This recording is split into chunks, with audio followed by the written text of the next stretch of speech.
समन्ता चक्रवालेषु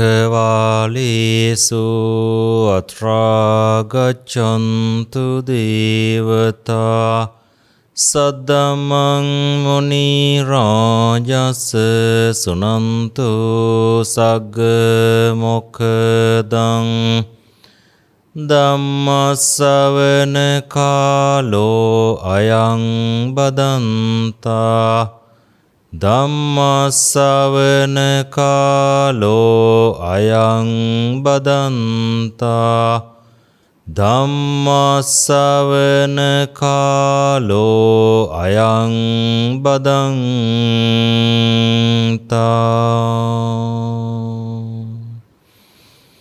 නමෝ තස් භගවතෝ අරහතෝ සම්මා සම්බුද්දස්ස නමෝ තස් භගවතෝ අරහතෝ සම්මා සම්බුද්දස්ස නමෝ තස් භගවතෝ අරහතෝ සම්මා සම්බුද්දස්ස සම්බාදෝ යං ගරවාසෝ රජස්සායතනං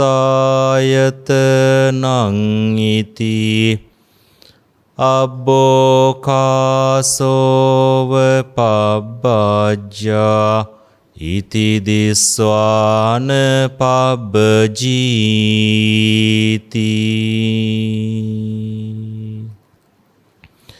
ශ්‍රද්ධා සම්පන්න පින්වත්නි, අද දිනේදී ඔබ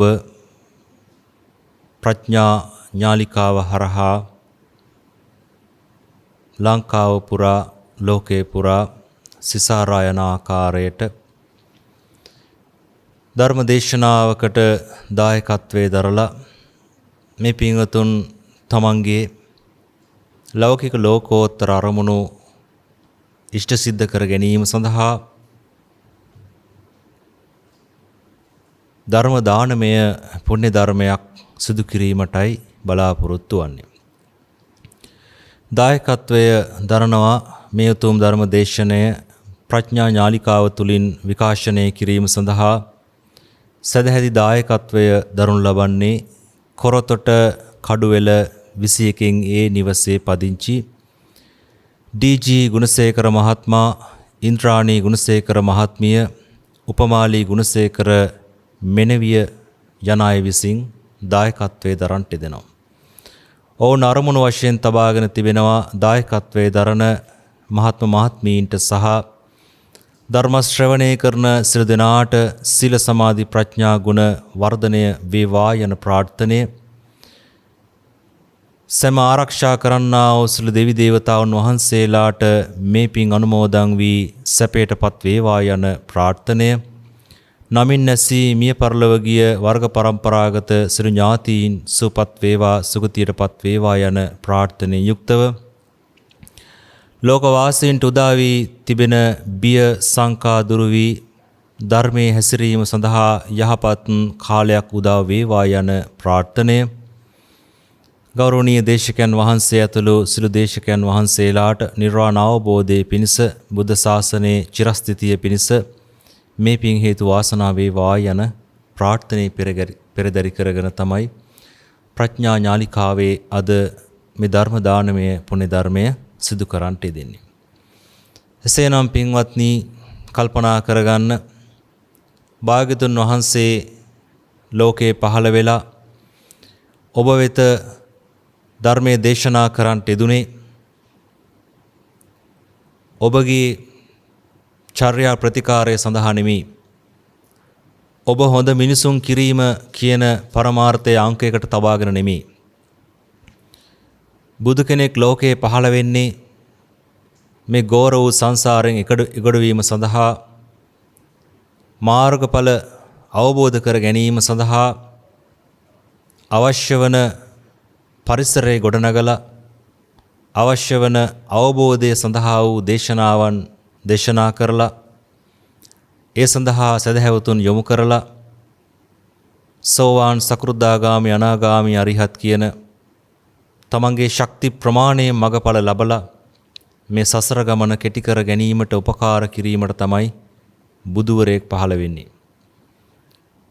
බුදුවරුන්ගේ දෙවෙනි අරමුණ වන්නේ ඔබ සුගතියේ පිහිටවලා මේ භවයේදී බැරි වුණොත් ඉදිරි භවයකදී හෝ මගඵල ලැබීම සඳහා ඔබ සුදුස්සෙක් බවට පත් කර ගැනීමට අවශ්‍ය වන මඟ පෙන්වීම තමයි බුදුරජාණන් වහන්සේලාගේ දෙවැනි අරමුණ වන්නේ. නමුත් බුදුරජාණන් වහන්සේලාගේ පළවෙනි අරමුණ වන්නේ නම් ඔබ හොඳ මිනිහෙක් කරන එක නෙමෙයි, ඔබව මාර්ගඵලයකට පත් කරන්න පුළුවන් විදියට පසුතලයේ හදලා ධර්ම දේශනා, ධර්ම සාකච්ඡා, විදර්ශනා භාවනා මගින් ඔබව පෝෂණය කිරීම තමයි බුදුරජාණන් වහන්සේලාගේ අරමුණ වන්නේ. ධම්මපදයට අනුව දේශනාව ආරම්භ කිරීමට පෙර මදක් පැහැදිලි කිරීමක් කරනවා නම් බෞද්ධ ආගම කියන්නේ එකක්, බෞද්ධ සංස්කෘතිය කියන්නේ තව එකක්, බෞද්ධ දර්ශනය කියන්නේ තවත් එකක්. බෞද්ධ සංස්කෘතියට තමයි පෙරහැරවල්, එවැගේම ආලෝක පූජාවන්, තොරන්, කූඩු, සැරසිලි, එවැගේම කටිනේ නෙමෙයි කටින පෙරහැර, මේවා සංස්කෘතියට අයිති දේවල්. දන්සැල් මේවා සංස්කෘතිය. ඒ ආකාරයෙන් තියෙන දේවල් ඔබ තව තවත් මතක් කරගන්න. ඒවා බෞද්ධ සංස්කෘතිය. ඒ වගේම දළදා පෙරහැර ඇතුළු පෙරහැරවල් ඒවා සංස්කෘතිය. එතනින් ඉස්සරහට ආපු කෙනෙකුට තමයි බෞද්ධ ආගම තියෙන්නේ. බෞද්ධ ආගමේ තමයි ඉහතම කියපු ආකාරයට ඔබගේ චර්යාව හදන තැන, ඔබගේ වචනය හදන තැන, සීලේ ගුණයක පිහිටලා යම් සමාධියක් ඇති කරගෙන ඔබ හැසිරෙන විදිය, ඔබ කටයුතු කරන විදිය, ඔබගේ වචනය නිවැරදි කරලා හොඳ මිනිහෙක්, සුගතිය උපදින්න පුළුවන් හොඳ මිනිහෙක් බිහි කරන එක තමයි බෞද්ධ ආගමෙන් කරන්නේ. බෞද්ධ දර්ශනයේ තියෙන එකකටවත් නෙමෙයි. බෞද්ධ දර්ශනයේ තියෙන්නේ අවම වශයෙන් මැරෙන්න ඉස්සල්ලා මේ මනුස්ස භවයේදී සෝවාන් ඵලයටපත් වෙන්න. මැරෙන්න ඉස්සල්ලා මේ භවයේදී සෝවාන් ඵලයටපත් වෙන්න පුළුවන්කම තියෙද්දී ඔබ බෞද්ධ ආගම සහ බෞද්ධ සංස්කෘතිය පමණක් කරපින්නාගෙන, ඒ දෙක ඕනේ අපිට. නමුත් පමණක් කරපින්නාගෙන යන ගමනේදී ඔබට බෞද්ධ දර්ශනය අතහැරෙනවා. බෞද්ධ දර්ශනය අතහැරීම තුළින් මේ ජීවිතයේ මගඵලයක් ලබන්න පුළුවන් අවකාශය කල් දානවා. එසේනම් ඒ කල් දාන එක සුදුසු නැති නිසා ඒ සම්බන්ධ විවරණයක් මේ දේශනාව අනුව සිදු කිරීමටයි අදහස් කරන්නේ. මොකද ඔබගේ චර්යාව හදන දේශනාව ඔබට හුඟක් ශ්‍රවණය වෙනවා. බෞද්ධ සංස්කෘතිය ගැන ඔබ හුඟක් දේවල් දන්නවා, භාවිතා වෙලා තියෙනවා. ඔබ අඩුවෙන් ස්පර්ශ කරන බෞද්ධ සංස්කෘතිය නෙමෙයි, බෞද්ධ ආගමත් නෙමෙයි, ඔබ අඩුවෙන්ම ස්පර්ශ කරන්නේ බෞද්ධ දර්ශනය, බුදුරන් වහන්සේගේ දේශනාවන්. මේ බෞද්ධ දර්ශනය නැත්තම් බුදු දහම කියන මේ කොටසේ සාරය තමයි, හරය තමයි, සූත්‍ර සාරය තමයි අභිධර්මය කියලා කියන්නේ. එසේනම් සූත්‍ර සහ අභිධර්මය අනුගමනය කිරීම තුලින්, සජ්ජායනා කිරීම තුලින් නෙමෙයි, නිකං කියවීම තුලින් නෙමෙයි, ගුරුවරයෙක් යටතේ අනුගමනය කිරීම තුලින් ඔබට මේ ජීවිතයේදී සෝවාන් ඵලය ලබන්න පුළුවන්. සම්බාධෝයන් ගරාවාසෝ රජස්සායතනං ඉති අබ්බෝකාසෝ පබ්බජ්ජා ඉති දිස්සාන පබ්බජී. සම්බාධෝයන් ගරාවාසෝ, මේ ගෘහ ජීවිතය සම්බාධක සහිතයි. සම්බාධෝයන් ගරාවාසෝ, ගරාවාසය කියලා කියන්නේ ගෘහවාසය. මේ ගෘහවාසය සම්බාධක සහිත බව භාග්‍යතුන් වහන්සේ දේශනා කරනවා. බාධක කියන වචනේ ඔබට ඇහිලා තියෙනවා. සම්බාධක කියන වචනේත් ඔබට ඇහිලා තියෙනවා. නමුත් බාධක කියන වචනේ, සම්බාධක කියන වචනේ අර්ථය පොඩි වෙනසක් තියෙනවා. ඒ වෙනස අවබෝධ කරගන්න ඕන වෙනවා. යම්කිසි වචනයක් ඉදිරියට සංකීර්ණ උපසර්ගය යෙදුනහම මනා කියන අර්ථය යෙදෙනවා. සංකීර්ණ උපසර්ගය වචනයක් ඉදිරියට ආදේශ වෙලා බිඳුව උච්චාරණය අපහසු නිසා මයන් ආදේශ කරගන්නවා. සං උපකාර උපකාර කියන එකේ සොරයක් හැටියට උයන්න තියෙනවා. සං කියන එකේ බිඳුව ලොප් වෙනවා. මයන්න මුයන්න වෙනවා. සමූපකාර වෙනවා. එහෙනම් සමූපකාර කියන්නේ මනා ලෙස උපකාර කරන්නා වූ කියන අර්ථය. එහෙනම් උපකාරය කියන්නේ තවත් එකක්. සංඋපකාරය කියන්නේ තවත් එකක්. මනා ලෙස උපකාර කරන්නා වූ කියලා කියන්නේ ක්‍රමයකට අනුව පිළිවෙලකට අනුව විධිමත් ක්‍රමයකට උපකාර කිරීමක් තමයි සමූපකාර කියලා කියන්නේ. එහෙනම් බාධකය කියන වචනට ඉස්සරහා සං උපසර්ගය යෙදුනහම ඒක සම්බාධක වෙනවා. බිඳුව ලොප් වෙලා මයන්න ආදේශ වෙලා. එහෙනම් මේ සම්බාධකය කියන්නේ මොකක්ද කියන දේ දැන් ඔබට පැහැදිලි කරගන්න සිද්ධ වෙනවා. බාධකය ඔබ දන්නවා. එහෙනම් සම්බාධකය කියලා කියන්නේ මනා ලෙස පැනවිච්චා වූ කියන අර්ථය.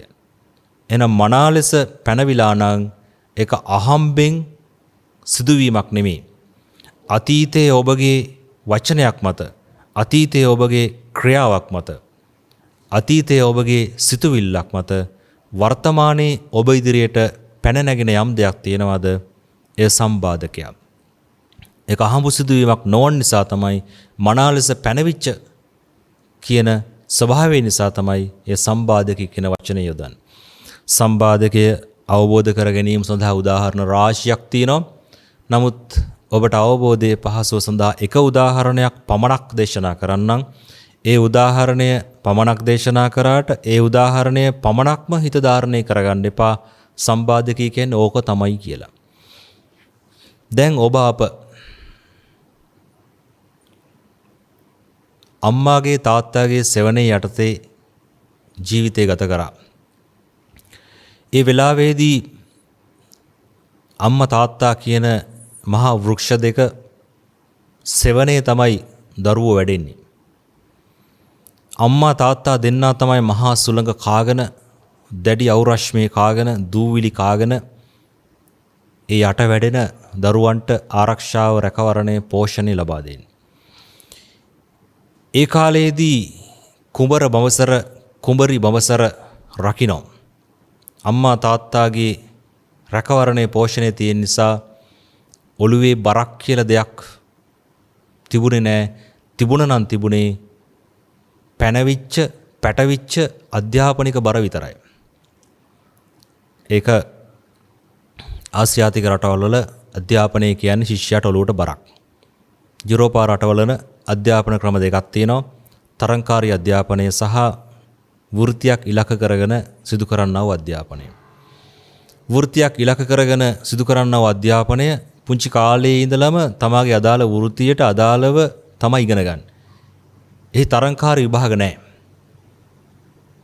ලකුණු දෙන්නෙත් නැහැ. එයාට මේ වාරේ ලකුණු කීයද කියලා ලකුණු දෙන්නෙත් නැහැ.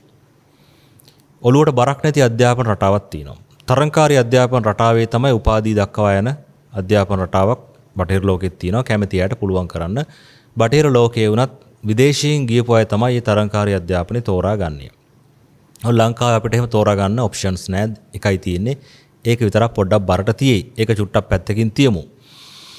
නමුත් මේ කාලේදී ඔබ සැහැල්ලුවෙන් ගත කරා අධ්‍යාපනය අවසන් කළ රැකියාවට ගියත් ඒ රැකියාවේ ආදායම් පිළිබඳව නැත්තම් එහි ඉතුරුවක් පිළිබඳව ඔබට හිතන්න එච්චර ප්‍රශ්නයක් ගැටලුවක් තිබෙන්නේ නැහැ. අම්මා තාත්තා ඔබ වෙනුවෙන් තාමත් වියදම් කරන නිසා. එවැනි කාල වකවානුවක ඔබ සැහැල්ලුවෙන් ගත කරා. ඔබට මුදල් තියෙනවා, රැකියාවක් තියෙනවා. ඔබට යාළුවෝ ඉන්නවා, අලුතෙන් හම්බෙච්ච යාළුවෝ ඉන්නවා. ඒ වගේ ජීවිතයක් ගත කරමින් සිටියා. නමුත් දිනක ඔබ විවාහයක් වීම සඳහා තීරණයක් ගත්තා. ඒ විවාහයක් වීම සඳහා තීරණයක් ගත්තට පස්සේ විවාහය සඳහා ඔබ පෙළඹෙන්නේ අම්මගේ තාත්තගේ හෝ කාගේ හෝ බලපෑමක් මත කියන එක අද කාලේ හැටියට පිළිගන්න නම් අමාරුයි.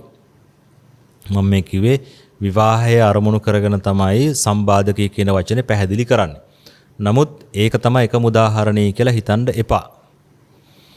මේක දේශනා කරන්නේ ගිහි ජීවිතයක් ගත කරන අය තමාට විඳින්න සිද්ධ වන සම්බාධක දැනගෙන ජීවත් වීම සඳහා වූ අවබෝධයක් ලබා දීමක් මිසක් විවාහය සඳහා ඍණාකල්පයක් ලබා දීමකට නෙමෙයි. ඒක බුදුදහමේ හිස්තැනක්නේ. විවාහය කියන එක බුදුදහමේ හිස්තැනක්. එය දෙදෙනාගේ කැමැත්ත මත සිදුවන දෙයක්. බුදුදහමේ ආශිර්වාදය ලබා දෙන්නේ බුදුදහමේ නෙමෙයි, අත්තටම බෞද්ධ ආගමේ ආශිර්වාදය ලබා දෙන්නේ විවාහයට පෙර කුමරු බඹසර රකින්න දෙන්නට ආශිර්වාද ලබා දෙනවා. ඊට පස්සේ ආශිර්වාදය ලබා දෙන්නේ නව යුවලට. විවාහ අවස්ථාවේදී වැරදි භාවිතයක් තිබ්බා යම් තැන්වල විවාහ වෙලාවේදී පිරිත් දේශනාවක් කියන එකක්, ඒක බෞද්ධ ආගමට අනුවත් එහෙම එකක් තිබ්බේ නැහැ. මෙසේ විවාහ වෙන විට ඒ දෙපළගේ ඇඟිලි දෙක නූලකින් ගැට ගහලා පැන් වක් කරලා අතපැන් වක් කරලා සංකේතයක් දෙනවා. ඒ සංකේතය තමයි මේ නූල මනෝමය බැඳීමක්. මේක තව ටික වෙලාවකින් ගලවලා දැම්මට මේ බැඳීම මනෝමය බැඳීමක්. එක් අයෙක් මරණයට පත් වෙන තෙක් ඔබ දෙපළගේ අතේ ඇඟිලි දෙකක් එකට ගැට ගැහිලායි තියෙන්නේ. ඒකෙන් කියවෙන්නේ ඉස්සර අම්මට තාත්තට පොඩි සද්දයක් දාලා පොඩි පිස්සුවක් නැටුවට දැන් ඒක කරන්න බෑ. තමා කරන හැම දෙයක්ම සැමියා දැනගන්න ඕනේ, බිරිඳ දැනගන්න ඕනේ. දෙදෙනා සාකච්ඡා කරලා තමයි යම්කිසි තීරණයකට එන්න ඕනේ. මොකද දෙදෙනාගේ ඇඟිලි දෙක බැඳිලා තියෙන නිසා එක්කෙනෙක් කරන දෙයක් අනික් කෙනාට දැනෙනවා. එයාට රිදෙනවා. සතුට නම් සතුට, දුක නම් දුක, මේ දෙකම දෙදෙනාට විඳින්න සිදු වෙනවා. අන්න සම්බාධකයේ කියන එක පටන් ගත්ත තැන. දැන් ඒක කාගේවත් පෙළඹීමකින් අහඹු ලෙස සිදුවෙච්ච දෙයක් නෙමෙයි. දිනක ඔබගේ තීරණයක් මත, වචනයක් මත, පොරොන්දුවක් මත සිදුවෙච්ච දෙයක් නිසා එය සම්බාධකයක්. දැන් එතනින් එහාට සිදුවන්නා වූ විවාහය හා සම්බන්ධව, පෞල් ජීවිතය හා සම්බන්ධව සිදුවන හැම දෙයක්ම සම්බාධකයක් වෙනවා. ඇයි? අතීත ඔබගේ වචනයක්, තීරණයක්, ක්‍රියාවක් මත සිදුවෙච්ච දෙයක් නිසා. එතනින් එහාට ඔබට දැන් ඔබේ ආදායම ගැන, වියදම ගැන, ඉතුරුව ගැන හිතන්න සිද්ධ වෙනවා. නිවසක් හැදීම, යාන වාහනයක් ගැනීම, අවශ්‍ය විදිහට දරුවන් ඉදිරියේදී බිහිවන දරුවන් වෙනුවෙන් යම් යම් දේ සූදානම් කර ගැනීම, කුලී ගෙවල් වල ඉන්නවා නම් තමන්ගේ නිවසකට හෝ යෑම, මේ දේවල් දැන් කරන්න සිද්ධ වෙනවා. ඉස්සල්ලා වගේ ඔබට දැන් නිදහස නැහැ. රැකියාව තුලත් නිදහස අඩු වීගෙන යනවා. ඒ වගේම ඔබට අතිකාලත් වැඩ කරන්න වෙයි, වැඩියෙන් උපයන්නත් සිද්ධ වෙනවා. දැන් ඔය අතරදී දරුවෙක් හම්බුනහම ඔන්න සම්බාධකය තවත් වැඩි වෙනවා. ඒ දරුවා අම්මගේව තාත්තගේව අතේ තමයි ගැට ගැහෙන්නේ. තව දරුවෙක් හම්බෙනවා. එයත් අම්මගේව තාත්තගේ හෝ අතේ ගැට ගැහෙනවා. දැන් නිදහසේ තිබ්බ අත් දෙකට ඉස්සල්ලාම කෙනෙක් ගැට ගැහුණා. දැන් ඊළඟට දරුවෙක් හැටියට ඒ අය ගැට ගැහෙනවා. දැන් ඔබට කලින් වගේ මග හරින්න බෑ. අම්මා තාත්තා යටතේ ඉන්න විට මොන හරි දෙයක් ගේන්න කිව්වොත් අනියෝක හෙට ගේමු කියලා කිව්වට දැන් එහෙම කරන්න බෑ. මොකද ඔබට ඒ කඩෙන් ගේන්න කියන දේ ඒ රාත්‍රී වේලට අවශ්‍ය දෙයක් වෙන්න පුළුවන්. නැත්නම් පසුවෙන්ද උදේට අවශ්‍ය දෙයක් වෙන්න පුළුවන්. නැත්නම් දරුවෙක්ගේ ආහාරයක් වෙන්න පුළුවන්. ඒ නිසා ඔබට අමතක වුණත් ආයි ඔබට කඩේට ගිහිල්ලා ඒ දේ ගේන්න සිද්ධ වෙනවා. දැන් ඔබට අර අම්මා තාත්තත් එක්ක හිටියා වගේ ඉන්න බෑ. ඒ දේ ඔබ කළ යුතුම වෙනවා. ඔබට මග හරින්න බැරි වෙනවා. ඇයි? එය අතීත ඔබගේ වචනයක්, තීරණයක්, සිතුවිල්ලක් නිසා ඇතිවෙච්ච දෙයක් නිසා, එය මනා ලෙස පැනවිච්ච බාධකයක් නිසා එය සම්බාධකයක් බවට පත් වෙනවා. දැන් මේ දේ පැහැදිලි කරන්නේ ඔබට ඍණාකල්ප ලබා දෙන්න නෙමෙයි. ඔබ ජීවත් වෙන විට ඔබගේ ජීවිතය මෙවැනි සම්බාධක සහිතව තමයි ජීවත් වෙන්නේ. එයට දෙදෙනාම වග කිය යුතුයි. තනි පුද්ගලයෙක් නෙමෙයි වග කියන්න ඕනේ කියලා දැනගෙන ජීවත් වෙන්න තමයි මේ අවබෝධය ලබා දෙන්නේ. එහෙම ජීවිතය ගත කරන විට පීඩනයේ වැඩිම කෙනාට අධික ලෙස තරහ යන ගතියක් එනවා. රැකියාවේ අධික පීඩනය වෙන්න පුළුවන්. නිවස තුල හෝ ඥාතීන් නිසා හෝ ඇතිවන පීඩනය වෙන්න පුළුවන්. ආර්ථිකය නිසා හෝ වෙන්න පුළුවන්. ඒ අධික පීඩනය වැඩියෙන් ලැබෙන කෙනා සැමියා හෝ බිරිඳ හෝ දෙදෙනාගෙන් කෙනෙකුට වැඩියෙන් තරහ යන ගතියක් එනවා. ඒ වැඩියෙන් තරහ යන ගතිය තමා පිට කරන්නේ තමා නිවැරදි අනිත් කෙනා වැරදි කියන චේතනාවෙන්.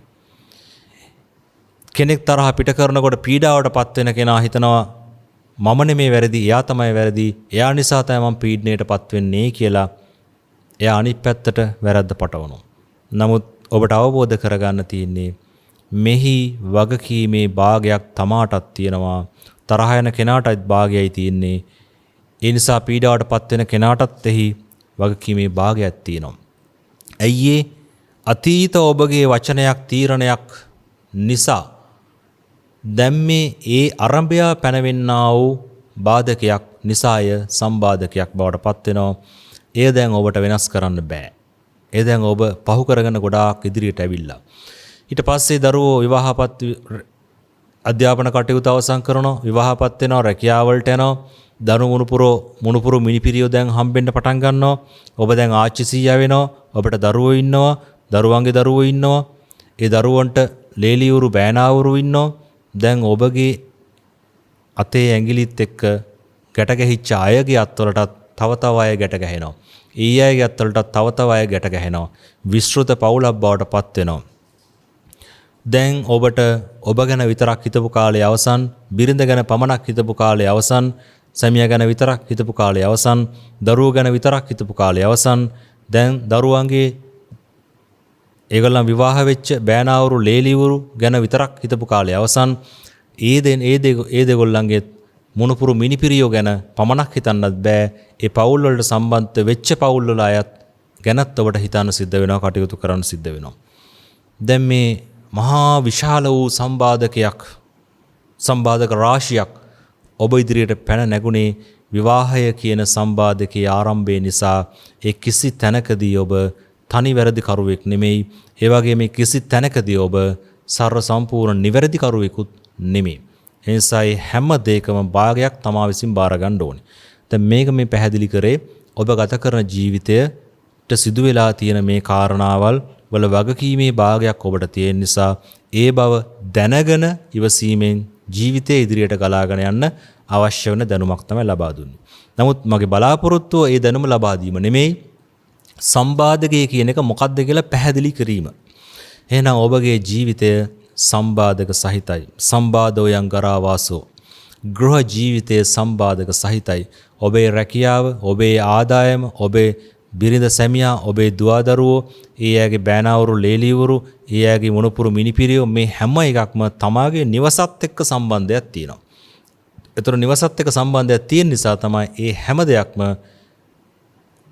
සම්බන්ධ වෙච්ච ගෘහය සම්බාධක සහිතයි කියලා දේශනා කරලා තියෙනවා. එහෙනම් ගෘහ ජීවිතය සම්බාධක සහිතයි. සම්බාධෝයන් ගරාවාසෝ. රජස් ආයතනං ඉති. රජස් කියනවා කෙලෙස් වලට සහ දූවිලි වලට. මෙතනදී රජස් කියන්නේ කෙලෙස් වලට. රජස් ආයතනං ඉති. කෙලෙස් වඩන ආයතනයක්. ආයතනයක් කියලා කියන්නේ භාණ්ඩ හෝ සේවා නිෂ්පාදනය කරන තැනක්. තවත් විදිහකින් කියනවා නම් අපි ෆැක්ටරියක් කියලා ගමු. එහෙනම් කෙලෙස් වඩන ෆැක්ටරියක් ලු ඔබගේ නිවස. ඇත්තනේ මුල් පදයෙන් කියවිච්ච ආකාරයට අර හැම කෙනෙක්ම තමාගේ නිවසත් එක්ක සම්බන්ධය තියෙන නිසා ඒ හැම ඇතිවන ක්ලේශයක්ම තමාගේ නිවසත් එක්ක සම්බන්ධයක් තියෙන නිසා ඔබගේ නිවස කෙලෙස් වඩන ආයතනයක්, ෆැක්ටරියක්. ඒ නිසා දරුවෝ හෝ මුණුපුරු මිනිපිරියෝ හෝ දුවදරුවෝ හෝ ඥාතිද මිත්‍රාදීන් හෝ බෑනාවරු ලේලිවරු හෝ ඒ සම්බන්ධව ඔබගේ යම්කිසි ක්ලේශයක් ඇති වෙනවා නම්, තරහ මනාපේ නිසා ක්ලේශයක් හෝ ඇලීම නිසා ක්ලේශයක් හෝ ඇති වෙනවා නම් එය ඔබගේ නිවසත් එක්ක සම්බන්ධයි. මොකද නිවසත් එක්ක බැඳිලා මේ හැම දෙයක්ම තියෙන්නේ. ඒ නිසා ඔබගේ නිවස කෙලෙස් වඩන ආයතනයක්. මේ කෙලෙස් වඩන ආයතනය මේ ගමන පටන් ගත්තේ අම්මා තාත්තගේ නිවසේ ඉඳලා. එක අම්මා තාත්තගේ නිවස. එක මහ ගෙදර. එක තමයි ගෙදර නෙමෙයි. එක මහ ගෙදර. ඊට පස්සේ ඔබගේ සැමියා හෝ බිරිඳ සමග පදිංචි වෙන නිවස තමයි ඔබේ නිවස වෙන්නේ. ඔබ මහ ගෙදර පදිංචිලා ඉන්නව වෙන්න පුළුවන්. වෙනත් ගෙදරක පදිංචිලා ඉන්න වෙන්න පුළුවන්. අන්නේ ගෙදර තමයි ඔබේ නිවස වෙන්නේ. අන්නේ ඔබේ නිවස ගැන තමයි කතා කරන්නේ. ඒ ඔබේ නිවස කෙලෙස් වඩන ආයතනයක් වෙන්නේ, කෙලෙස් වඩන ෆැක්ටරියක් වෙන්නේ මුලින් කියපු ආකාරයට ඒ නිවස සම්බන්ධ වෙලා තමයි සියලුම ආර්ථික සහ මානව සම්බන්ධතාවයන් ගොඩ නැගින්නේ. සම්බාධෝයන් ගරාවාස ගෘහ ජීවිතය සම්බාධක සහිතයි. රජස් ආයතන ඉති කෙලෙස් වඩන ආයතනයක්. අබ්බෝකාසෝව පබ්බච්චා. පැවිද්ද අභ්‍යවකාශයක් බඳු ය. භාග්‍යවතුන් වහන්සේ පැහැදිලි කරන්නේ ඔබගේ ගෘහ ජීවිතය සම්බාධක සහිතයි. මනා ලෙස පැනවිච්ච බාධක රාශියක් තියෙනවා. ඒ වගේම ඒක කෙලෙස් වඩන ආයතනයක්. ඔබගේ නිවස කෙලෙස් වඩන ආයතනයක්, ෆැක්ටරියක්. නමුත් පැවිද්ද අභ්‍යවකාශයක් බඳුය. මේ අභ්‍යවකාශයක් බඳු වූ පැවිද්දට යන්න ඔබට පුළුවන් වේද මේ කෙලෙස් වඩන ආයතනයේ ඉන්න ගමන් කියන එක දැන් බලන්න සිද්ධ වෙනවා. මේ කෙලෙස් වඩන ආයතනයේ කෙලෙස් වඩන්න පටන් ගත් එක එම නිවස නැත්තම් ඒ ජීවිතයේ අවසන් වෙනකම්ම එම නිවස හා මුල් වෙලා මේ ෆැක්ටරිය ක්‍රියාත්මක වෙනවා මේ ජීවිතයට අදාළව. මේ භවයෙන් ඊළඟ භවයට යනකොට මේ භවයේ ෆැක්ටරිය වහලා යනවා. ඊළඟ භවයේ අපි අල්ලන රූපෙත් එක්ක ඒ ෆැක්ටරිය එතනින් පටන් ගන්නවා. තේරණ වයස එනකොට තමයි ෆැක්ටරිය වැඩ පටන් ගන්නෙ. එතකන් ෆැක්ටරිය හදාගෙන යන්නේ. ලදරු වයස වෙනකොට ෆැක්ටරිය හදාගෙන යනවා. ලදරු වයස අවසන් වෙනකොට ෆැක්ටරිය වැඩ පටන් ගන්නවා. කෙලෙස් වඩන්න පටන් ගන්නවා. එවැනි තත්වයක් යටතේදී භාග්‍යවතුන් වහන්සේ දේශනා කරනවා පැවිද්ද අභ්‍යවකාශයක් බඳුය. අබ්බෝකාසෝ පබ්බජ්ජා. අභ්‍යවකාශය කියලා කියන්නේ මේ උඩුගුවන නෙමෙයි. උඩුගුවන කියලා කියන ඕසෝන ස්තරයට පල්ලෙහා තියෙන කොටසනේ. ඕසෝන ස්තරයට පල්ලෙහා තියෙන මේ කොටසෙත් බාධක තියෙනවා. හුලං බාධකේ තියෙනවා. ඝන වලාකුළු තියෙනවා. කළු වලාකුළු තියෙනවා. සුදු වලාකුළු තියෙනවා. කැටි වලාකුළු තියෙනවා. ඒ වගේම රික්තකයන් තියෙනවා. ඒ වගේම පෘථුවියෙන් නිකුත් වෙන රශ්මි ධාරා සහ වායු ධාරා, විස වායු ධාරා ඇතුළු ඒවා මේ වායුගෝලයේ තියෙනවා. ගුවන් යානයක යන විට වැහි වලාකුළක ගුවන් යානයේ වදින විට ඒ දැයෙන හඬ, ඇහෙන හඬ, සුදු වලාකුළක වදින විට පැද්දෙන ගතිය, රික්තකයක යන විට කපාට පල්ලෙහාට එන ගතිය මේවා අත්විඳලා ඇති. ඒ නිසා මේ උඩුගුවනත් යම් යම් බාධක සහිත ස්වභාවයක් තියෙනවා. නමුත් භාග්‍යවතුන් වහන්සේ දේශනා කරන්නේ එතන ගැන නෙමෙයි. අභ්‍යවකාශය ගැන. අබ්බෝ කාසෝ පබ්බජ්ජා. අභ්‍යවකාශය කියලා කියන්නේ ඕසෝන ස්තරයෙන් ඉහළ තියෙන ස්තරය. එතනට ගියාට පස්සේ පෘථිවි ආකර්ෂණය බලපාන්නේ නැහැ. බැලූ මානයක හැප්පෙන්න කිසිම දෙයක් නැහැ. ඊටාම නිදහස් වූ පාවෙන ස්වභාවයක් තියෙන පෘථිවි ආකර්ෂණයක් නැති තනක්. ආසන්න වශයෙන් පේන්න තියෙන පෘථිවිය මොකද පෘථිවියට තමයි අඩුම දුර තියෙන්නේ. එතන ඉඳලා ආපු නිසා. අපිට දැන් මේ පෘථිවියේ ඉඳලා තරු පේනවා වගේම තමයි ওই අභ්‍යවකාශයට ගියත් දැනෙන්නේ. මහා ලොකු දුරක් අපි ගියා කියලා හිතුණාට මහා ලොකු දුරක් නෙමෙයි මේ විශ්වයේ තියෙන තරුත් එක්ක තියෙන දුර බලනකොට. ඒ නිසා මේ ප්‍රමාණයම තමයි අපිට එතනට ගියත් පේන්නේ. ඒ කියන්නේ ඒ තරම් දුරකින් තමයි ඒවා තියෙන්නේ. අන්න එවැනි ස්වභාවයක්ලු පැවිද්ද. කුමක් සඳහාද මේ අභ්‍යවකාශය? තමන්ගේ නිර්වාණය ගමන සඳහා ඊටාම නිදහස් වූ බාධක රහිත වූ තනක් කියලා කියනවා පැවිද්ද. මෙතනදී ඔබ පැහැදිලි කරගන්න ඕනේ මේ පැවිද්ද කියලා අතනදී දේශනා කරන තැනේදී ඔබට මේ පැවිදි වෙන්න ආරාධනා කරනවාද කියන දේ පැහැදිලි කරගන්න ඕන. ගෘහ ජීවිතය සම්බාධක සහිතයි කියලා කිව්වා. කෙලෙස් වඩන ආයතනයක් කියලා කිව්වා. පැවිද්ද අභ්‍යවකාශයක් බඳුයි කියලා කිව්වා. එහෙනම් ඔන්න ඕක දාලා ඇවිල්ලා මහාන වෙන්න කියන එකද මේ කියන්නේ කියන එක ඔබට සිතනවා ඇති. නමුත් පැවිදි වෙන්න පුළුවන් ක්‍රම දෙකක් තියෙනවා. ඒ තමයි සිත පැවිදි කිරීම, කය පැවිදි කිරීම. කය පැවිදි කිරීම කියන එකට බුදුරජාන් වහන්සේ එහෙම ආරාධනා කරන්නේ එන්න මහාන වෙන්න කියලා ආරාධනා කරේ නෑ. එහෙම බුදුරජාන් වහන්සේ කරානම් කරේ අතීතයේ දෙදෙනෙකුට පමණයි. රාහුල කුමාරයාටත් නන්ද කුමාරයාටත් පමණයි. කිසි කෙනෙක්ගෙන් අහන්න නැතුව භාග්‍යවතුන් වහන්සේ පැවිද්ද භාවය ලබා දුන්නා. එතනදී තමයි සුද්ධෝදන රජතුමා ඉල්ලීමක් කරේ දෙමාපියන්ගෙන් වැඩිහිටියන්ගෙන් අවසරයක් නැතුව පැවිදි කරන්න එපා කියලා. භාග්‍යතුන් වහන්සේ පිළිගත්තා ඒක. එතනින් එහාට කිසිම කෙනෙකුට එන්න මහාන වෙන්න කියලා බුදුරණන් වහන්සේ දේශනා කළා නෑ. එහෙමනම් එන්න මහාන වෙන්න කියලා දේශනා කළා නැත්තම් මෙතනදී මේ කියන්නේ මොන පැවිද්දද කියන එක දැන් ඔබට පැහැදිලි වෙනවා ඇති. ඔබේ කය පැවිදි වීම කියන එක භාග්‍යතුන් වහන්සේට මහා වටිනාකමක් තියෙන එකක් නෙමෙයි. නමුත් භාග්‍යතුන් වහන්සේට මහා වටිනාකමක් තියෙන දේ තමයි ඔබගේ සිත පැවිදි වීම කියන එක. සිත පැවිදි වෙන්න පියවරයන් 4ක් තියෙනවා. සෝවාන්, සකෘදාගාමි, අනාගාමි, අරිහත්. සෝවාන් ඵලයෙන් සිත පැවිදි කරන්න පුළුවන් ගිහි ඔබට. සකෘදාගාමි ඵලයෙන් ඔබගේ සිත පැවිදි කරන්න පුළුවන් ගිහි ඔබට. අනාගාමි ඵලයෙන් ඔබගේ සිත පැවිදි කරන්න පුළුවන් ගිහි ඔබට. මෙන්න මේ ඵල තුනෙන්ම ඔබට සිත පැවිදි කරන්න පුළුවන්.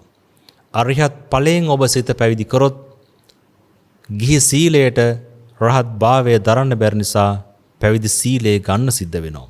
එහෙම ගත්තේ නැත්නම් දින 7ක් ඇතුළත මරණයටපත් වෙනව නෙමේ පිරිනුවන් පානවා.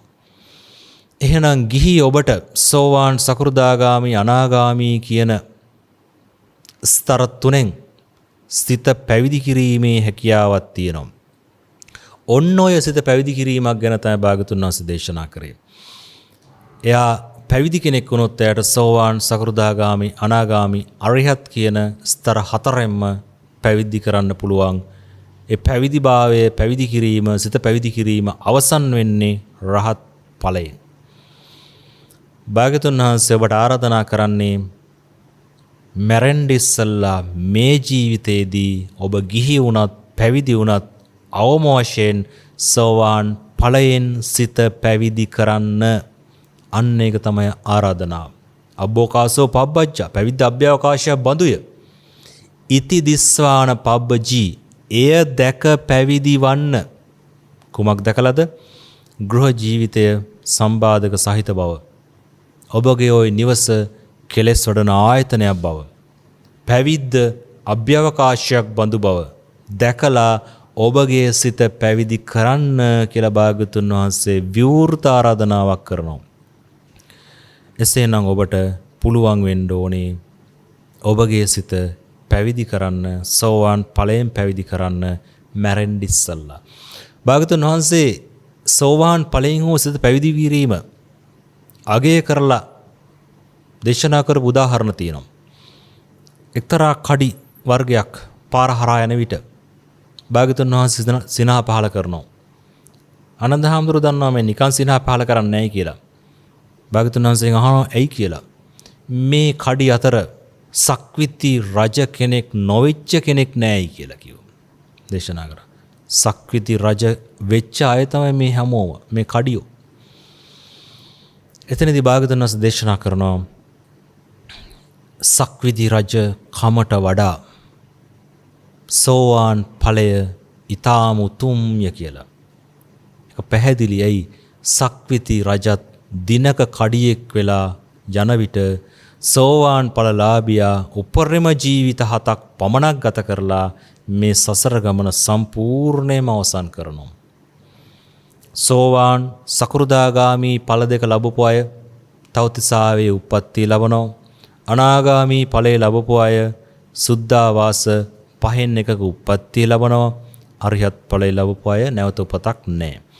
සෝවාන්, සකෘදාගාමි ඵල ලැබපු අය තවතිසාවේ ඉන්න අතරේදී විශේෂයෙන්ම ඵලලාභී දෙවිවරු විසින් මනුස්ස ලෝකයේ විශේෂ කටයුත්තකට ආරාධනාවක් කරලා මනුස්ස ලෝකයට ආවොත් ඇරෙන්න ඒ අය ඒ දිව්‍ය තලවලම ඉතුරු බව ලැබමින් තමන්ගේ සංසාර ගමන අවසන් කරනවා. සෝවාන් කෙනාට ජීවිත 7ක් යන්න සිද්ධ වෙනවා. නමුත් සකෘදාගාමි ඵලයටපත් වුණොත් එයාට තව එක භවයයි, එක කාම භවයයි තියෙන්නේ. මනුස්ස භවයට ආවොත් එතනින් අවසන් වෙනවා. දිව්‍ය තලයේ තව එක භවයක් පමණක් ලැබලා සසර ගමන අවසන් කරනවා. එහෙම නැත්නම් එයා අනාගාමී වෙලා සුද්ධාවාසයට යනවා. එහෙම නැත්නම් එතනින්ම අවසන් කරනවා. අනාගාමී කෙනා න ආගාමී නැවත පැමිණෙන්නේ නැහැ. අනාගාමී කෙනා රහත් ඵලයට පත්වීම ගැන නෙමෙයි පැහැදිලි කරන්න එතනදී. බීජයක් බොහෝ කාලයක් පැල නොකර සිටීමෙන් එහි බීජමය හැකියාව පැලවීමේ හැකියාව නැතිවන්නාසේ අනාගාමී කෙනා එතනින් අවසන් වෙලා යනවා. එයා නැවත උපතක් ලබන්නෙත් නැහැ. අමුතුවෙන්ම රහත් ඵලයේ කියලා එකක් ලබනවා කියන එකත් කියවෙන්නේ නැහැ. නමුත් සිතේ නැවත බීජ හැකියාව නැති වෙලා යාමෙන් අවසාන සිත් කීපය රහතුන් වහන්සේගේ සිතක් හැටියට පහළ වෙලා එහෙම්ම පිරුණන් පානවා. එහෙමනම් භාගතුන් වහන්සේ ඔබට විවෘතව ආරාධනා කරේ ඔබගේ ගෘහ ජීවිතය සම්බාධක සහිතයි මනා ලෙස පැනවිච්ච අතීත ඔබගේ තීරණයක් වචනයක් පොරොන්දුවක් මත සිදු වෙච්ච වර්තමානයේ ඒ ආරම්භය පැන නගින්නා වූ බාධක සම්බාධක ඒ වගේම පලා යන්න බැරි නම් ඔබට හිතන්න තියෙන එක සම්බාධකයක් කියලා. එවැනි ජීවිතයක් ගත කරන ඔබ කිසි විටකත් තමාට සම්පූර්ණයෙන් වැරද්ද පවරා ගන්නත් එපා. අන් කෙනාට සම්පූර්ණයෙන් වැරද්ද පවරන්නත් එපා. භාගයක් හැටියට බෙදාගෙන ඉවසීම ප්‍රගුණ කරමින් ජීවත් වෙන්න වෙනවා. මොකද ඒ එකකටවත් තමා තනියෙන් වග කියන්න ඕනෙත් නැහැ. අන් කෙනා 100%ක් වග කියන්න ඕනෙත් නැති නිසා. ඒ වගේම ඔබගේ ඔය ගෘහ ජීවිතය ඔබගේ ඔය නිවස කෙලෙස් වඩන ආයතනයක් ෆැක්ටරියක්. ඒ ෆැක්ටරියේ නිෂ්පාදනය කරන කෙලෙස් අවසන් වෙන්නේ නැහැ. ඒ අවසන් වෙනවා මේ ජීවිත වශයෙන් අවසන් වෙනවා මේ ජීවිත වශයෙන් මරණයත් සමගම. එහෙනම් ඒ කෙලෙස් ෆැක්ටරිය යම් යම් අංගයන් වහලා දාන්න ඔබට පුළුවන්. මේ ජීවිත වශයෙන් ඔය ගෘහ ජීවිතය ගත කරන ඔබ පැවිදි භාවයට සිතපත් කරොත් සෝවාන් සකෘදාගාමි අනාගාමි වශයෙන් ඒ ෆැක්ටරියේ යම් පැති වහලා දාන්න පුළුවන්. ඔබගේ නිවස තුලදීම ඔබට කෙලෙස් වඩන ගතිය අඩු කරගන්න පුළුවන්. පැවිද්ද අභ්‍යවකාශයක් බඳුය කිසිම බාධකයක් නැති තැනක් පැවිදි ජීවිතය කියලා කියන්නේ. එහෙමනම් පැවිදි ජීවිතය ගැන කතා කරද්දී මෙතනදී භාගතුන් වහන්සේ විශේෂයෙන් සඳහන් කරන්නේ සිත පැවිදි වීම කියන එක. සිත පැවිදි කරනවා කියලාම කියන්නේ එයා අභ්‍යවකාශයට තමයි කිට්ටු වෙන්නේ. අභ්‍යවකාශයේ අත්දැකීම් තමයි එයා ලබන්නේ. බාධක නැති ස්වභාවයකට තමයි එයාගේ සිතපත් වෙන්නේ. මොනවා ලැබුණත් නොලැබුණත් එයාට උපේක්ෂාව කියන එක දැන් එයා ප්‍රගුණ කරමින් සිටින්නේ ප්‍රගුණ වෙලා තියෙන යම් මට්ටම් වලට. ඒ නිසා පෙර තිබ්බ වගේ මහා සතුටවල් එයාට එහෙම ලොකු දේවල් නෙමෙයි. මහා දුක් කලින් වගේ මහා විදිහට දැයෙන දේවල් නෙමෙයි. මොකද එයාගේ සිත යම් පියවරයන්ගෙන් පැවිදි වෙලා ඒ අභ්‍යවකාශය අත්විඳිමින් සිටින අවස්ථාවක් එයාගේ. එය දැකලා තමයි මෙන්න මේ කාරණා දැකලා ඔබ මැරෙන්න ඉස්සෙල්ලා සෝවාන් වෙන්න. ඒ තමයි භාගතුන් වහන්සේගේ විවෘත ආරාධනාව. එය දැක පැවිදි වන්න කියන ආරාධනාව. දැන් ඒක පැහැදිලි කරා. පැහැදිලි කරාට ඔය පැහැදිලි කිරීම කරන්න පුළුවන්නේ. නමුත් ඒ කරා ගමනක් ආරම්භ කරන්න සිද්ධ වෙනවා. ප්‍රායෝගිකත්වය දැන් ඔය තීරිනේ ප්‍රායෝගිකත්වය ඔබට ළඟා කරගන්න ඒ පැත්තෙන් තව ඔබට යම් පැහැදිලි කිරීමක් කරන්න ඕනේ. ඒ සඳහා ඔබට සිදු වෙනවා ඔබගේ සංසාරගත කල්යාණ මිත්‍රයාව හොයාගන්න. සංසාරගත කල්යාණ මිත්‍රයෙක් අපි හැමෝටම ඉන්නවා. අපි හැමෝටම සංසාරේ මාර්ග පෙන්නපු කෙනෙක් ඉන්නවා. එයා හෝ එයාගේ ශිෂ්‍ය පරම්පරාවක් හෝ ඉන්නවා. බුද්ධෝත්පාද කාලයේදී ඒ අය මුණ ගැහෙන්න තියෙන අවකාශයත් වැඩි. බුද්ධෝත්පාද කාලයේ විශේෂත්වයක් අන්න ඒක තමයි. කලින් බුදුවරයන්ගේ ශාසනවලදී හෝ මේ බුදුරයන් වහන්සේගේ ශාසනයේ මුල් සමයේදී හෝ තමන් ඒ ගමන ආරම්භ කරා නම් ඒ සම්බන්ධයෙන් තමන්ට උපකාර කරපු අය හෝ ඒ අයගේ ශිෂ්‍ය පරම්පරා හෝ ඉන්නවා. ඒ අය ඔබට හමු වෙන්න ඕනේ. හැබැයි නිකන් හමු වෙන්නේ නැහැ. ඒ සඳහා ඔබට සුදුසුකමක් තියෙන්න ඕනේ. ඒ සුදුසුකම වෙන්නේ ඔබ මේ ජීවිත වශයෙන් කුමන හෝ ගුරුවරයෙක් යටතේ විදර්ශනාව ප්‍රගුණ කරමින් සිටියොත් කුමන හෝ ගුරුවරයෙක් යටතේ කුමන හෝ ආකාරයකින් විදර්ශනාව කුසලය ප්‍රගුණ කරමින් සිටියොත් මේ ජීවිත වශයෙන් කුසලයකුත් එකතු වෙනවා. ඒ වගේම සංසාරගතව නවත්තපු තැනත් හොයාගන්න පුළුවන්කම ලැබෙනවා. මොකද අපි හැමෝම සංසාරයේ මේ කුසලයේ වඩලා යම් තැන් වලින් නවත්තලයි තියෙන්නේ. ඒ නවත්තපු තැන මේ ජීවිත වශයෙන් ගත කරපු ආයුසත් එක්ක බලනකොට වැහිලායි තියෙන්නේ. ඒ වැහිච්ච තැන හොයාගන්න එක පහසු වෙන්නේ නැහැ. ඒ වැහිච්ච තැන හොයාගන්න උපකාර වෙනවා කුමන හෝ ගුරුවරයෙක් යටතේ විදර්ශනා භාවනාව ප්‍රගුණ කිරීමෙන් කුසලයේ වැඩිම තුලින් තමාට මේ ජීවිත වශයෙන් කුසලයක් එකතු වීම තුලින් අර සංසාරගතපු නවත්තපු තැනට කිට්ටු කරන්න පුළුවන්කමක් ලැබෙනවා. අන්න ඒ විදිහට සංසාරයේ නවත්තපු තැනට ඒ විදිහට කිට්ටු කරනකොට මේ ජීවිත වශයෙන් කුසලයේ වඩනකොට ඔබ කුසලවන්තයෙක් බවට පත් වෙනවා. හැබැයි මේ දේ කරන්න බෑ මුලින්ම සඳහන් කරපු බෞද්ධ සංස්කෘතිය පමණක් කරපින්නාගෙන සිටින බෞද්ධ ආගම පමණක් කරපින්නාගෙන සිටින අයට. බෞද්ධ ආගම පැහැදිලි ඇති වතාවත් පුද පූජා, වත් පිළිවෙත්, ආශිර්වාද පූජා, පිරිත් පින්කම්, බෝධි පූජා මේවා හැම එකක්ම බෞද්ධ ආගමත් එක්ක සම්බන්ධයි. ඒවා පමණක් ඒවා ඕනි අනිවාර්යෙන් ඕනි. නමුත් ඒවා පමණක් කරමින් සිටින කෙනා කුසලයේ වඩන්නේ ගුරුවරයෙක් කුමන හෝ ගුරුවරයෙක් යටතේ විදර්ශනා භාවනාවක් කරන්නේ නැහැ. ඒ නිසා එයාට මේ ජීවිත වශයෙන් කුසල් එකතු වීම අවම මට්ටමකන තියෙන. ඒ නිසා සංසාරයේ වඩපු තැන හොයාගෙන යෑම කියන එක නොකරන මට්ටමකන තියෙන. එයාට මැරෙන්න ඉස්සෙල්ලා සෝවාන් වෙනවා කියන එක පැහැදිලි කමක් කරන්න පුළුවන් කමක් නැහැ. නමුත් බෞද්ධ සංස්කෘතිය පහු කරගෙන බෞද්ධ ආගමත් අනුගමනය කරමින් එතනින් ඉදිරියට යමින් බෞද්ධ දර්ශනය බුදු දහම අනුගමනය කරමින් අභිධර්මය අවබෝධ කරමින් විදර්ශනා භාවනාවක් කුමන හෝ ගුරුවරයෙක්ගෙන් ලබාගෙන සිදු කරමින් සිටින විට ඔබ කුසලවන්තයෙක් වීම තුලින් මේ ජීවිත වශයෙන් කුසල එකතු වීම තුලින් සංසාරගත නවත්තපු තැන ටික ටික මතුවීම තුලින් ඔබ වාග්යවන්තයෙක් බවට පත් වෙනවා. කුමක් සඳහාද? සංසාරගත ගුරුවරයා හමු වීම සඳහා වාග්යවන්තයෙක් බවට පත් වෙනවා. සංසාරගත ගුරුවරයා හමු වුණත් හඳුනා ගන්න එකත් පහසු වැඩක් නෙමෙයි. සංසාරගත ගුරුවරයා හමු වීමත් හඳුනා ගැනීමත් කියන කාරණාව කරන්න පුළුවන් මට්ටමකට ඔබ කුසලවන්තයෙක් බවට පත් වෙනවා.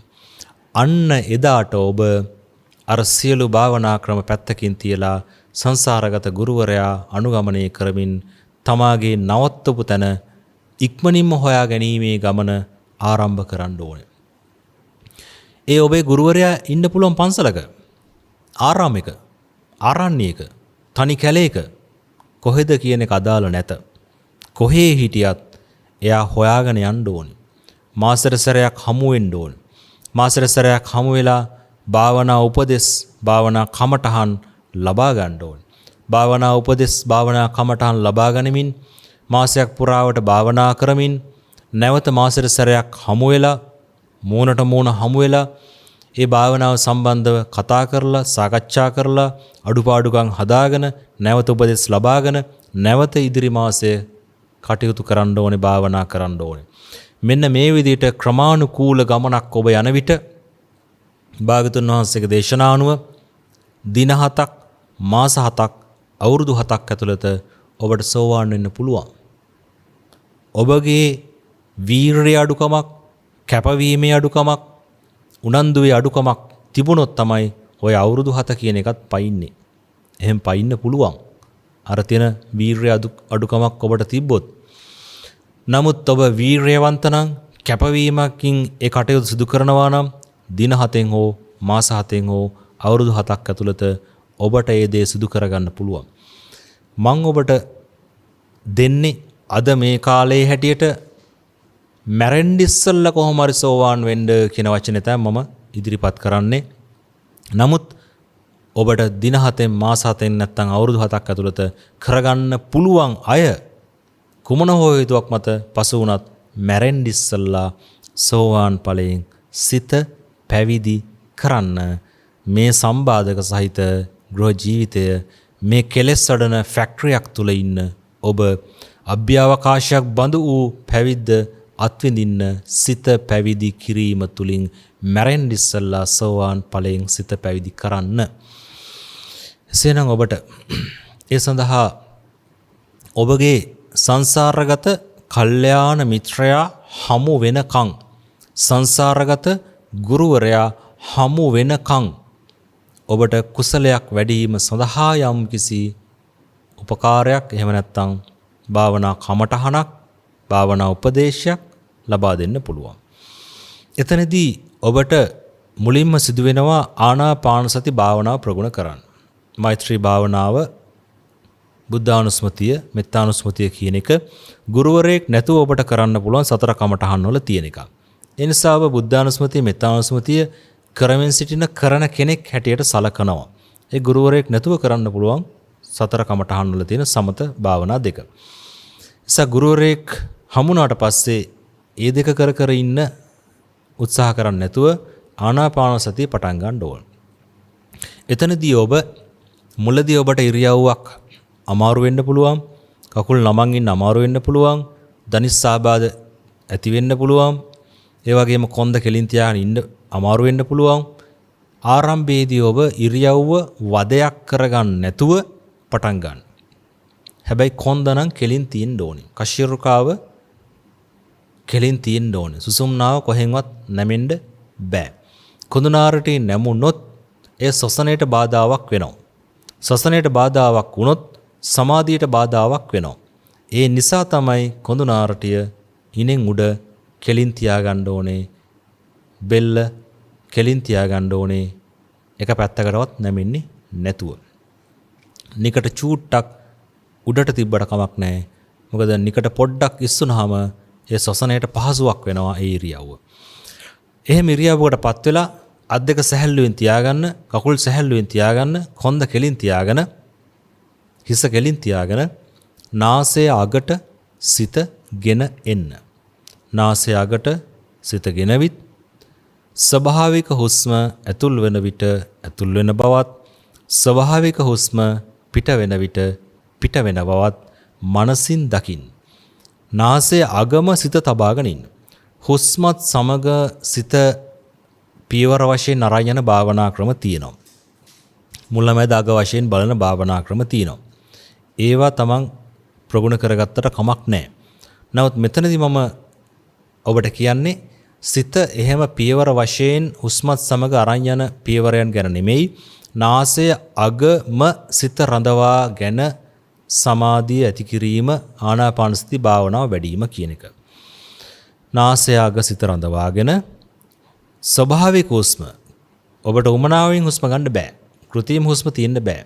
ස්වභාවික හුස්ම ඇතුල් වෙන විට ඇතුල් වෙන බවත්, ස්වභාවික හුස්ම පිට වෙන විට පිට වෙන බවත් මනසින් දකිමින් වාසය කරන්න. මෙහෙම ඉන්නකොට ලේසි නෑ. සිත බොහෝ අරමුණු ඔස්සේ යනවා, විවිධ අරමුණු ඔස්සේ යනවා.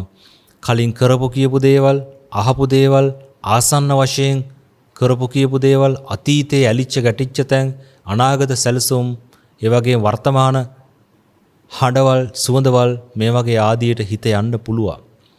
ඒ ඔබගේ සිත එහෙම එක තැනක තියාගෙන ඉන්න පුරුදු කරපු නැතිකම නිසා. ඒ නිසා එතනදී කනගාටු වෙන්න එපා. නැවත මද සිනහාවක් පාලා, මනසින් මද සිනහාවක් පාලා, අනේ මගේ හිත පිට ගියා නේද? මට කිව්වේ ඕක කරන්න නෙමෙයි නේද කියලා නැවත සිතට රවන්න නැතුව, සිතට ඔරවන්න නැතුව නැවත හිමීන් සැරේ නාසයකට සිත ගේන්න. නාසයකට සිත ගෙනල්ලා ආයතේ භාවනා ප්‍රගුණ කරන්න. ඔහොමම දින ගණනක්, සති ගණනක් භාවනා කරන විට ඔබට පුළුවන් වෙයි විනාඩි 5, 10, 15, 20 වගේ නාසයක සිත තියාගෙන සිතුවිලි එන්නේ නැතුව ඉන්න. අන්න ඒ විදිහට ඉන්නකොට ඔබට සමාධියක් වැඩෙනවා. සමාධිය හොඳින් වැඩුණාට පස්සේ, ඔබට සමාධියක් තියෙනවා කියලා ඔබට දැවුණාට පස්සේ දැන් විදර්ශනාවට මාරු වෙන්න ඕන. විදර්ශනාවට මාරු වෙන විට උදේවැය ඥාණය, ඇතිවීම නැතිවීම පිළිබඳ ඥාණය තමයි මෙතනදී අපි විදර්ශනා භාවනා හැටියට ඔබට දෙන්නේ. උදය කියලා කියන්නේ ඇතිවීම, වැය කියන්නේ නැතිවීම. උදයව්‍ය ඥාණය, ඇතිවීම නැතිවීම පිළිබඳ ඥාණය. එවිට ඔබට ක්ෂණයක් පාසා වෙනස් වෙන සියුම්ම තත්වය ගැන මම ඔබට කියන්නේ නැහැ. මේ සෑම සිතක්ම, සෑම රූපයක්ම ක්ෂණයක් පාසා වෙනස් වෙනවා. ක්ෂණය කියන්නේ තප්පරයනොත් ඊ타ත්ම කුඩා කාලයක්. එවැනි කුඩා කාලයක් ඇතුළත ඔබගේ සිත වෙනස් වෙනවා. එවැනි කුඩා කාලයක් අල්ලන්න කියලා මම ඔබට කියන්නේ නැහැ. මොකද ඒ තරම් සියුම් ලෙස විදර්ශනාව වඩන්න දුන්නොත් ඔබට ඒක ප්‍රායෝගික නෑ. මොකද ඔබ තාම විදර්ශනා යෝගියෙක් නෙමෙයි. ඔබ නතර කරපු තැන හොයමින් සිටින කෙනෙක්. ඔබේ ගුරුවරයාව හොයමින් සිටින කෙනෙක්. ඒ නිසා ඔබ විදර්ශනා යෝගියෙක් නෙමෙයි. තාම ඒ සඳහා සුදුසුකම් ලබන්නේ. ඒ නිසා මම ඔබට දෙනවා හුස්ම ඇතුල් වෙන විට ඇතිවීම කියන වචනය මනසින් මුමුණන්න. හුස්ම පිට වෙන විට නැතිවීම කියන වචනය මනසින් මුමුණන්න. ඇතිවීම නැතිවීම. හැබැයි ඔබ දැනගන්න ඕනේ හුස්ම ඇතුල් වෙන විටත් ඇතිවීම නැතිවීම කියන එක දෙකම සිද්ධ වෙනවා. හුස්ම පිට වෙන විටත් ඇතිවීම නැතිවීම කියන දෙකම සිද්ධ වෙනවා. හැබැයි ඒ තරම් සියුම්ව මේ දේ කරන්න යන්නේ නැතුව ටිකක් රළු වෙලාවක් හුස්ම ඇතුල්ෙන් පිටවීම කියන්නේ ෂණය කියන කාලයත් එක්ක බලනකොට රළු වෙලාවක්, ලොකු වෙලාවක්. නමුත් කමක් නැහැ. ආරම්භකයෙක්නේ ඔබ. ආරම්භකයෙක් කියලා කියන්නේ සංසාරේ වැඩුවට මේ ජීවිත වශයෙන් නැවත ආරම්භ කරන කෙනෙක්නේ. ඒ නිසා හුස්ම ඇතුල් වෙනකොට ඇතිවීම කියන වචනේ මනසින් කියන්න. හුස්ම පිට වෙනකොට නැතිවීම කියන වචනේ මනසින් කියන්න. ඒ උදේවැය ඥානය හුස්ම රිද්මයට අනුව විදර්ශනා වැඩිවීමක් සිදු කරන්නේ. ඒ වගේම ඔබ සාමාන්‍ය ජීවිතය ගත කරන විට මේ හැම දෙයක්ම ඇති වෙනවා නැති වෙනවා නේද? මේ සෑම භෞතික වස්තුවක්ම ඇති වෙනවා නැති වෙනවා නේද? මගේ සිත ඇති වෙනවා නැති වෙනවා නේද? මගේ කය ඇති වෙනවා නැති වෙනවා නේද? මාත් එක්ක ඇලෙන අයගේ සිත ඇති වෙනවා නැති වෙනවා නේද? කය ඇති වෙනවා නැති වෙනවා නේද?